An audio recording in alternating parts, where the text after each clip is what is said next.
Welcome to this explainer, where we're going to dive into why absolutely everything you thought you knew about your daily protein intake might actually be failing you once you cross the 50 mark.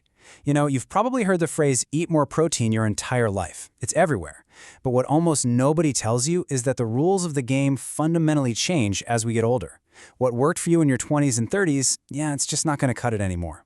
So today, we're unpacking the real science behind optimizing muscle building and why your current fuel strategy might need a pretty serious upgrade. So, are you eating enough protein? Your gut reaction is probably, well, yeah, of course I am. Most of us think we're doing just fine because, hey, we eat a balanced diet, right? We have our 3 meals a day, we definitely don't skip lunch, and on paper, it really feels like it should be enough.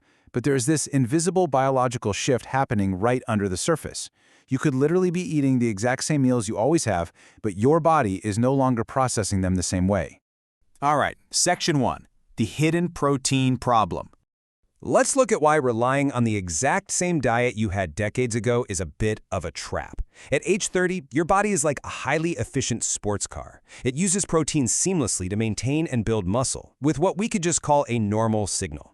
But as you cross into your 50s and beyond, a really surprising shift happens. Your body simply stops using protein as efficiently. Your muscles actually demand more protein than they did at 30 just to build and maintain the exact same amount of muscle mass. And honestly, the scary part? Most people don't find out about this hidden problem until they've already started losing strength or mobility, sometimes years before they even notice anything is wrong. Which brings us to Section 2. What is anabolic resistance? This is the stealthy, hidden enemy of our story, and understanding it changes everything about how you should be fueling yourself moving forward. The crucial concept here is anabolic resistance. Starting somewhere in your 40s and 50s, your muscles become noticeably less responsive to the protein you eat. This means the exact same meal, like say a chicken salad that flawlessly triggered muscle repair back in your 30s, well, it just does less work now. Your body requires a much bigger protein signal to get the exact same biological result. It's kind of like the volume knob on your muscle's ability to hear the protein signal has been turned way down, and you have to speak a lot louder just to get their attention. But here's the truly empowering realization. Aging isn't automatically making you weaker. You are absolutely not destined to just lose your strength. It's simply about your body needing a larger fuel supply to do the exact same job it's always done. Once you grasp that distinction, it completely changes how you look at your plate. You literally have the power to fix this just by turning up the fuel. So, let's get into the tactics. Section 3. Recalculating your protein needs. You have very likely heard this standard recommendation before. 0.8 grams of protein per kilogram of body weight. It's printed on nutrition guidelines everywhere. But here is the massive reality check. That number is merely the bare minimum, just to avoid a clinical deficiency. It's not the amount you need to actually thrive, and it is for sure not the amount needed to protect your muscle and optimize muscle building as you age. If you're aiming for 0.8, you are literally aiming for the floor. If you actually want to preserve your strength, your mobility, and your health span, research points to much higher targets. For general adults over 50, the optimal target shifts significantly. We're talking somewhere between 1.2 and 1.6 grams per kilogram of body weight per day. And if you are actively doing regular resistance training, which by the way is absolutely fantastic for optimizing muscle building, that number can go even higher, pushing up to about 2.2 grams per kilogram. That is a massive difference from that old 0.8 baseline. Let's make this incredibly concrete and easy to picture. Let's just do the math for an average adult.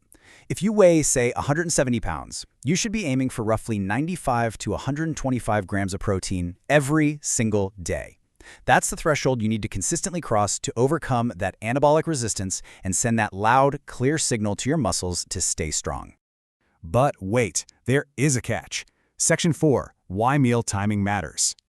Hitting that total number isn't the whole story, and this is the part most people completely miss. How you deploy that protein throughout the day is just as critical to defeating anabolic resistance.